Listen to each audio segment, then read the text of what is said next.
Chairman Manchin, Ranking Member Rounds, Senator Schmidt, thank you for the opportunity to discuss one of the most important subjects facing both the Department of Defense and our nation at large, the effective and ethical application and integration of artificial intelligence with our armed services. This past February, I had the opportunity to visit Ukraine and witness the incredible speed with which the Ukrainian forces were able to field, learn, and win with AI on the battlefield. While the cycle of commercial innovation and government adoption can take years in the United States, they were doing it in days in Ukraine. So really, the future has already arrived. It's just not evenly distributed. And in that future, AI rewrites our roadmaps. It changes everything. And we can either choose to accept that disruption and drive that change, or we can get disrupted by defending against it. And because the future is already here, we need to act with speed and conviction. And if I can impart one message today, it's that we are facing a moment in which existing roadmaps and systems are insufficient. We must completely rethink what we are building and how we are building it. Software and AI will shape everything, even toasters, but most certainly tanks.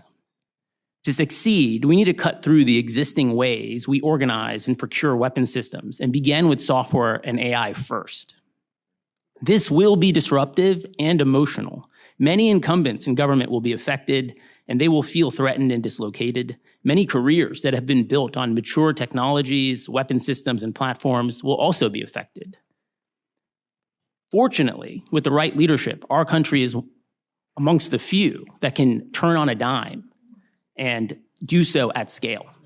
Because the alternative should be unthinkable, we must do the right thing, the hard thing here.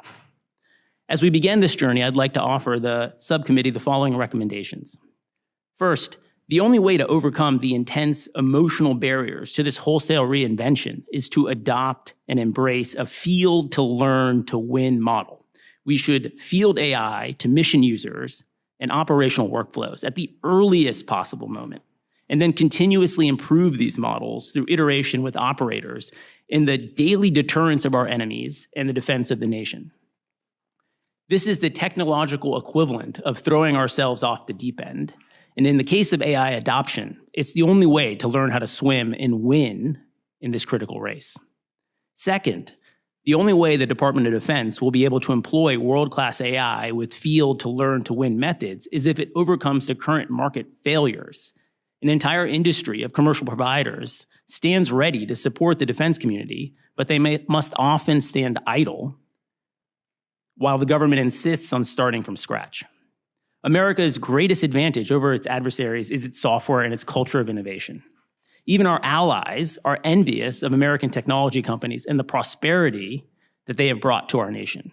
But America cannot exercise its software advantage unless those who are most adept at providing are able to bring their expertise and innovation to bear on these issues of national importance. For example, if there was a need to use any of the cutting-edge large language models on a secret or top secret network, today we cannot. This is a massive market failure. For a mere 0.1% of the department's budget, we could bring cutting-edge commercial innovation to our warfighters. Today, I can give Avis and AIG more advanced AI than I can bring the Army and the Air Force. If we want to effectively deter those that threaten U.S. interests, we must spend at least 5% of our budget on capabilities that will terrify our adversaries.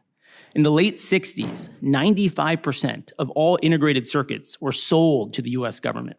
The government was the first and largest customer, and it benefited directly from American innovation and ingenuity. The US should aspire to recreate this dynamic with AI. Finally, these recommendations will only be successful if the United States continues to lead in building a regulatory and ethical framework for the use of responsible AI in the defense context. We cannot cede this leadership to the illiberal value structures of our adversaries. Our allies are certainly watching. This is not an exercise for academics. It is about addressing directly real-world problems in real time. Today, we are at an inflection point. AI will define the success of every commercial and government organization. Its development will define the prosperity of our nation, and its adoption in the department will defend our country. Thank you, and I look forward to your questions. And my biggest fear is that what little bit I know about AI, but knowing the capability of AI, having people say something they never said, having the image of a person doing something they never did, having a country declaring war that never happened. All these things, I mean, the stakes are so high in what we're doing, but if we can learn from our mistakes and put those guardrails in now, and you all would know better of how you intend your program to be used or your platform to be used, to tell us what should be there to protect, not just to protect your market, if you will, but protect basically the use of this and the intentions of what it's for. I think we need to do that and think about this deeply before we go further. Dr. Sankar, Mr. Sankar. Absolutely. I think a lot of what you're getting at is we kind of implicitly all believe or explicitly believe that AI is valuable, but how do you make it viable? It's not viable without trust. And that trust requires a real foundation where you understand the data that went into it.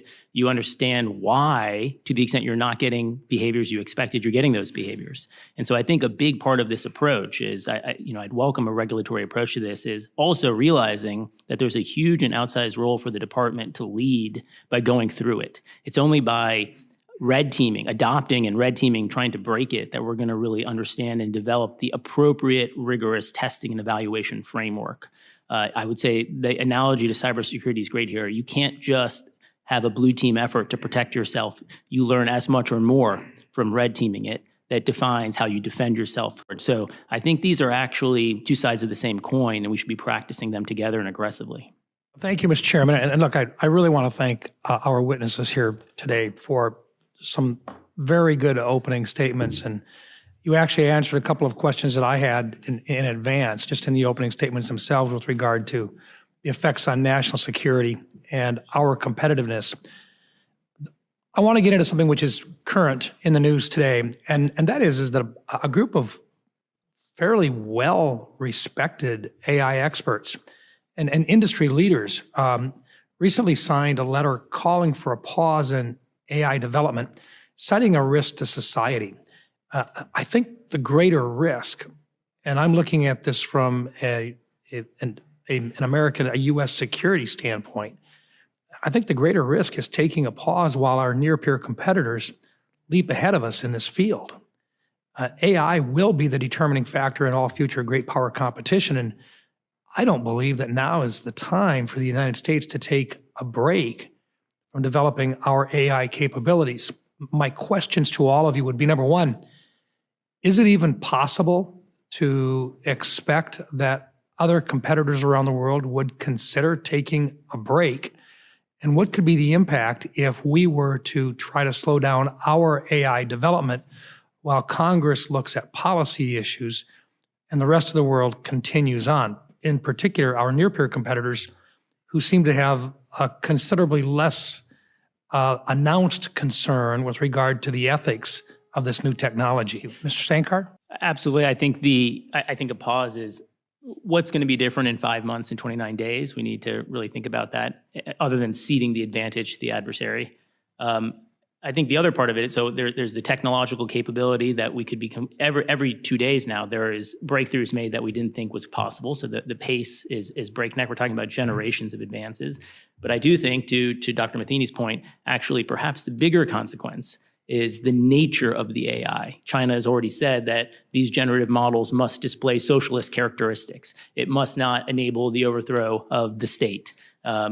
So these sorts of constraints that are being baked in, to the extent that that becomes the standard AI for the world, is highly problematic. And I would double down on the idea that a democratic AI is crucial. Now, we will continue to build these guardrails around this, but I think ceding our nascent advantage here may not be wise. What keeps me up at night is do we have the will? And I think we do, but the issue of AI adoption is really one of willpower. Are we accelerating adoption like our survival depends on it? Because I believe it does. And I think you see that in our adversaries. They realize that their survival depends on it, and we should move at pace to do this. You have to, you can't make one leg of the stool long and tall first. that's not a very good stool. And so I would urge us to resist the temptation to say, first, we need the perfect data foundation, then we go on. Actually, it is, if we look at the Project Maven example there, it is the fact that we suddenly had the algorithms that pointed us to the fact that the data was garbage. So these things move together, and we have to simultaneously coordinate the investment and not slice these up into different responsibilities. And it is now the fact that we have these powerful large language models that's telling us that we actually don't have enough GPU capacity in the world. And so, I think the stool analogy is a very good one. Now, to your question here, I would say this idea that we are operational is profound. It is our advantage. We do things everywhere in the world. I would say we definitely collect more data, but we also throw away an enormous amount. Part of my experience has been every place we've shown up in a new operational context, there is data we could be collecting that in a prior generation of software was perceived to be useless because there was no operational decision you could have been making with that data. So it was often thrown on the ground. When new capabilities were introduced, the utility of that data became obvious on its face. And so this is a powerful feedback loop that really feeds into our American culture of innovation, solving problems at the edge with the capabilities we're providing. And I would say the data management efforts are great. There are definitely some policy opportunities that would make it world-class. So how do we all get on the same page here? I think we have to get the incentive structure right around how we share data. So a mandate that all data must be shared because it's actually the government's, I think is great in theory, but in practice, in order to enable all of the folks with various interests to do that, you need a data foundation that gives you true security. How am I labeling this data? How do I control who has access to it? How do I govern the purposes for which they're allowed to use this data? Once I develop trust in how we're governing access to this data platform within the Defense Department, now we can actually share this data. Thank you. And Dr. Sankar, would you like to add anything with regards to the opportunities that AI provides to this country if we properly implement its use? I think the opportunities are world-changing. The way for us to maximize that is to align behind them. We have significant growth in our healthcare costs. How do we align behind the application of AI to driving the national outcome that drives patient care and quality? So I think there are a couple places where government leadership, where the issue is not capital, it's customers, and providing the sort of bootstrapping foundational customer to drive the concentration of energy to solve the problem, and to realize where we need policy to help us reorganize the many seams that are between here and realizing the benefit for American citizens. Thank you. Thank you, Mr. Chairman. Senator Schmidt. If you think about regulation, one of the realities of these AI models is that they're actually brittle. That's the failure condition, that in the sweet spot, they seem magical. They seem more than human-like. And just even one iota outside of the sweet spot, they become moronic. And so if you're trusting the moron, that's a problem. So then how the regulation framework is really about understanding the surface area and red teaming the model. Where is the model going to work? Where is the behavior unexpected? What do I expect of the model makers in terms of continuously testing as they upgrade and develop the model so that it's behaving in accordance to what the model's supposed to do? Those expectations are going to be different in healthcare than they're going to be in defense. But I think that's a generalized way of thinking about where's the risk on a concentrated basis. The second aspect of the tiger's bite is what it means for American prosperity. Technology is supposed to drive increases in productivity. The kind of basic economic theory here is those increases in productivity lead to increases in our standard of living and wages. Hold tech companies accountable to that. Where are the increases in wages? If I'm deploying this technology to a manufacturing company, the workers should be better off, not displaced. It is actually a choice, and I would say an abandonment of our obligation to the nation to simply say, I have no opinion on how the technology is deployed. Of course, AI is going to replace workers. That is not a foregone conclusion. AI can make those workers more valuable. It can drive up their productivity, and they should capture the growth of wages as a result, concomitantly with the company capturing value in the market from doing so.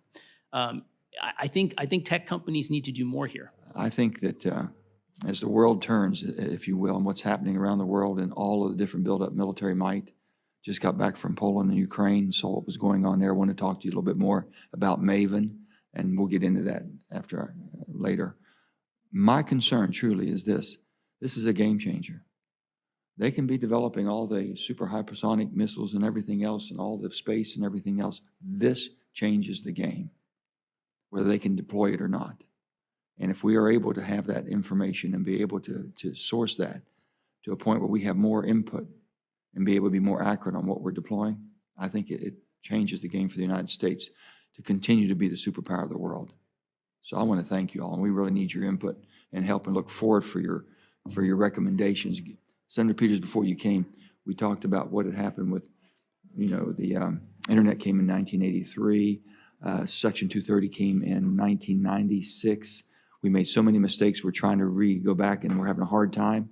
We want to prevent that from happening. They're going to give us, we asked them to give this committee the recommendations on what we could do to put the guardrails in place that we can be superior in this and make sure that their product or their platforms aren't misused for nefarious situations. Thank you, Mr. Chairman, ranking member. I just coming in your conversation on the disruption for employment and what that's going to mean going forward. And you're right. I'm not like a robot apocalypse guy or anything, thinking that all of our jobs are going to disappear and the robots are going to be in charge. But we know when you talk about disruption, my sense is this is probably more disruptive than anything we've seen. Some people compare this to like the printing press and the steam engine, things of that nature, which were big. But as I think about this, what was different that time is it took a lot of time for that technology to actually get through the system. I mean, you're talking about the Industrial Revolution. It's probably over 150 years, and we're all benefiting from the Industrial Revolution of 150 years. But in that 150 years, we had world wars, the rise of communism and fascism and political discord.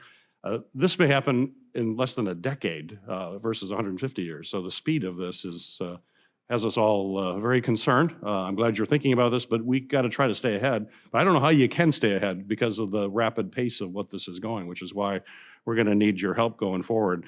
And as the chairman mentioned, we want to make sure that the United States continues to be at the forefront. But part of that are the investments. So I'd just be curious, as from a government perspective right now, what should be our priorities in investing to make sure that we're able to use AI with enhancing our ability to secure our networks and cybersecurity. Maybe each of you kind of give me what you think is one or two priorities for investments that we're not making now, or maybe we should do more, or ones that we should be considering that we're not doing now.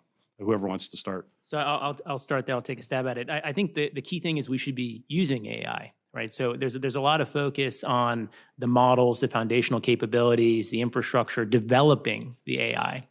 But AI is not a standalone capability. It has to be brought to bear on the application. I think one of the real experiences from Maven and certainly the commercial world is you can't really bolt this on ex post to existing infrastructure. You will find that that's limiting you, and it forces you to reimagine the user interfaces, the software approaches, the actual pane of glass you're using to make decisions. And so I think the long pole in the tent for us, where we are in this AI cycle, is getting busy using it. And I think that also informs policymakers on the risks, both on the adversarial sense, but perhaps more importantly, the risks to jobs and how we're going to manage our way through that. We're getting close to the end of the session, I think. I'm not sure of any other members that are coming in, but I just want to recognize, and Dr. Metheny, I think you hit it on the head with regard to our need and the discussion about a legal immigration system that allows us to bring in talent that benefits our country. Can you imagine a world today if Albert Einstein had not been allowed into our country? The world would be a different place today, and not to the betterment. I want to thank you all, and I want to end with one that I sometimes think that when we have an unclassified session like this, we don't get an opportunity to get into some of the deeper items, but we also sometimes miss the opportunity to perhaps explore a little bit about some of the basics that, just in terms of trying to explain what AI is. And I'd like to offer a scenario, and then briefly I'd like to have you be critical of my analysis, if you would, please, okay? So looking at this, I'm a pilot, and I think about what we have right now with regard to computing capabilities in most of the aircraft today. We have an autopilot, which once a pilot has departed a runway, They basically can set the heading, turn the autopilot on, set the heading, tell it to navigate to a particular point that they've already programmed in, set the altitude, and then lay in an arrival and an approach. And that autopilot will, with very few exceptions, and with no more touching by the human, fly that course. If there's changes along the way, frequencies and so forth, in terms of communication, the pilot will make those modifications so that the monitoring is constantly going on. With AI, it would appear to me that we're not really talking about an autopilot approach anymore. What we're really talking about is having a system that does everything that the human does, but in a much more orderly and defined and disciplined way. So that it not only does everything that an autopilot would do, but it also makes the decisions about how to get there in the first place and where it wants to go. Now, having me said that, can you criticize or be critical of my analysis so that folks back home get a better sense of what AI means as opposed to simply talking about very powerful computers? Mr. Sankar, I don't think you've had an opportunity to go first. Let me put you on the spot first, sir. Well, I think at the limit, your vision is right, but I think you have to earn your way there. If we think about how long it took us with self-driving cars, I think the folks who've done really well there shipped incrementally. It's like we made the car a little bit more autonomous every single day. And at this point, it's quite compelling. They're still, can't do the snow, can't do certain low visibility conditions, but they're going to earn their way there. So as we think about what is this likely to be, today I think these are tools, not agents. They can become agents. That's kind of the journey we're on. But we're not going to get that for free. That's like a lot of hard work that we're going to collectively do between here and there. And I think for a lot of things today, the AI is a median human, which means it's going to be great at replacing a lot of tasks that allow our humans to do things that are cognitively more interesting. The brittleness of the AI means that for new creative things, there's likely going to be an editor role. It's going to take our humans from being doers to managers. And that gives them a huge amount of leverage. In the same way that technology, for all of history, has given us a huge amount of leverage. We sometimes underestimate what it has meant for us to have a palm-sized supercomputer in our pocket, but profound. And I think we will look back and say the changes were just as profound, but perhaps slightly different than we anticipated. Thank you.